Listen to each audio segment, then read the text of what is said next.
All right, so we're diving into the joy of movement today. You've given me this whole stack of stuff, research papers, book excerpts, even the Amazon listing. I have to admit, I'm pretty pumped to unpack it all. Kelly McGonigal, huh? This is more than just another workout book, right? Oh, yeah, way more.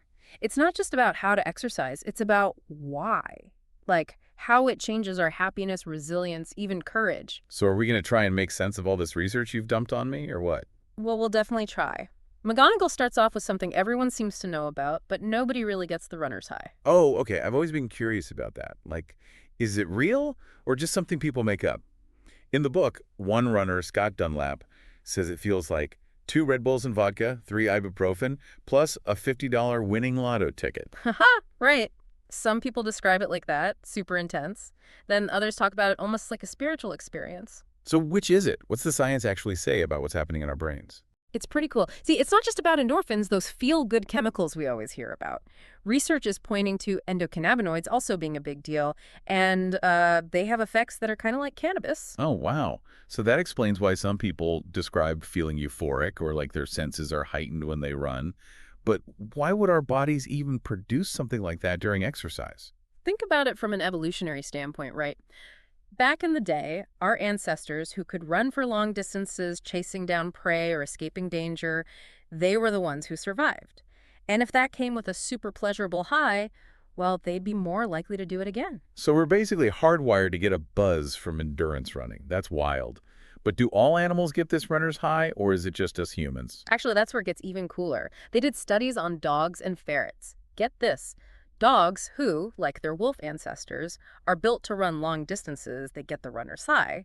But ferrets who are more about quick bursts of energy when they hunt, no high for them. That's so strange to think about. The way they evolved to hunt actually shows up in their brain chemistry. Makes you wonder what kind of movement we're really meant to enjoy.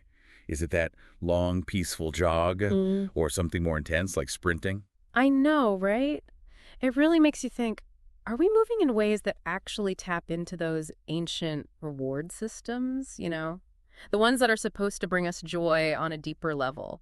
Okay, so beyond this runner's high stuff, McGonigal also goes into some really interesting research on indigenous cultures, doesn't she? She does. She takes us to Tanzania with this anthropologist, Herman Poncer. They were studying the Hadza people, one of the last hunter-gatherer groups left on Earth. I can already picture it. Waking up to lions roaring nearby. It's a serious wake-up call.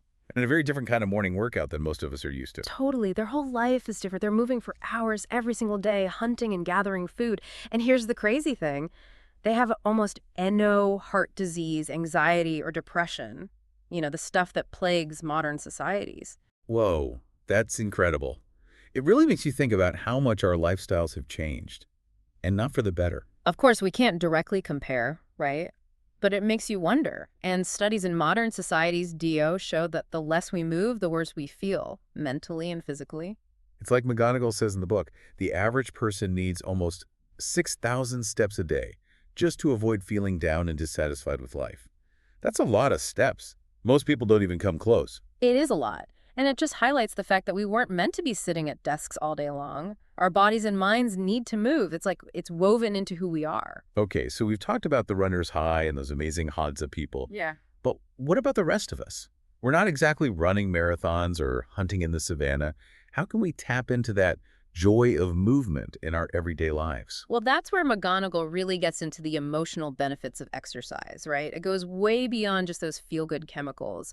She talks about movement actually building hope, resilience, connection, even courage. You know what? I think I get that. Like after a good workout, I feel more ready to tackle whatever comes my way.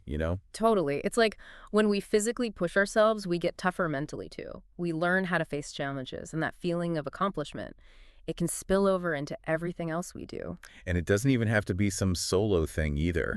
McGonigal talks a lot about how moving together connects people, like it builds community. Yeah, exactly. Think about it. Group fitness classes, dancing, even just walking with a friend. There's something powerful about moving in sync, sharing that experience. Like it taps into this primal need we have to belong. It's like those scenes in the book where McGonigal describes the Hadza people dancing under the stars. That sense of freedom and joy, it's almost contagious. Absolutely. And that feeling, it's not limited to indigenous cultures or anything. We can create that here, too, in our own communities through movement. It could be a dance party, a group run, heck, even just playing tag with your kids. So we've got the physical benefits, the social stuff. But McGonigal also goes deep into the neuroscience, right? What's going on in our brains when we move that makes us feel so good? Right, so certain types of movement light up the brain's reward system. But here's the thing. It's not just about achieving some goal, it's the actual process itself that feels good. Think about that flow state you get sometimes, when you're totally absorbed in what you're doing, like dancing, or maybe playing a sport you love. Yeah, I totally know what you mean. Like when I'm swimming laps, everything else just melts away. It's just me in the water. Exactly, that's flow. And McGonigal thinks that finding flow in movement is a key to unlocking that joy. Finding things that challenge us just enough, but also let us kind of lose ourselves in the experience. That sounds amazing, but how do we actually find those activities? Is it just trial and error? Well, there's definitely some experimentation involved, right? Trying things out, seeing how they feel. But McGonigal has some strategies too, like setting intentions, finding purpose in your movement, focusing on the journey, not just the destination. So instead of obsessing over burning calories or hitting some PR, it's more about enjoying the experience itself. Exactly. It's like shifting your mindset from I have to exercise to I get to move my body in a way that feels good. That little change can make a huge difference. So it's not about forcing yourself to do something you hate, but finding something that genuinely brings you joy. Totally.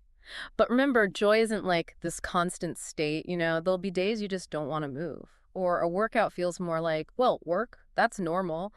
It's about coming back to that intention, wanting to find those moments of joy in the experience. I think that's where a lot of people get stuck. We get so caught up in those shoulds, trying to reach some fitness goal, and we forget about the simple pleasure of moving our bodies. Absolutely. And that's what's so great about McGonigal's book. It reminds us that movement can be joyful, it can connect us, it can even be liberating. It's about celebrating what our bodies can do, not punishing them for what they're not. Okay, so we've got the science, the emotional stuff, the importance of flow. But what about actually putting this into practice?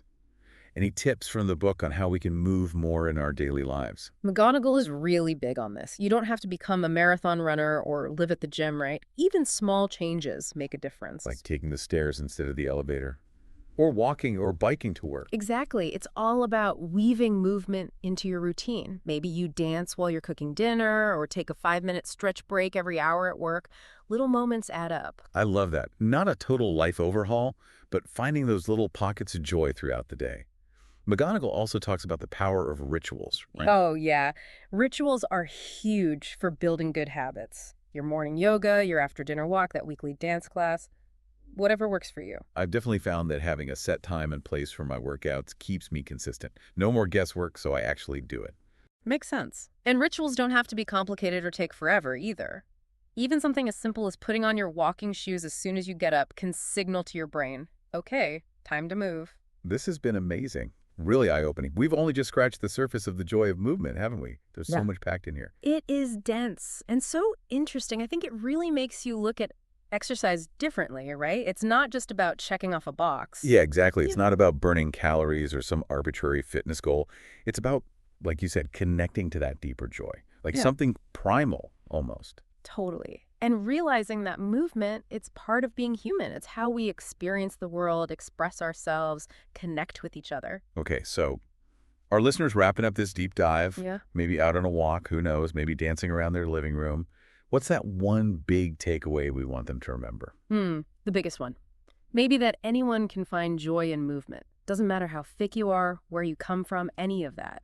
It's about finding what makes you feel alive, energized, connected to something bigger. And it's not about this one perfect activity either, is it? It's about trying new things, rediscovering things we loved as kids. There's so much out there. Exactly. Dancing, hiking, swimming, whatever. Playing a sport, just being out in nature. The key is to be curious, playful even. Let go of all the shoulds and just find what feels good. And those little changes we talked about, they matter, right?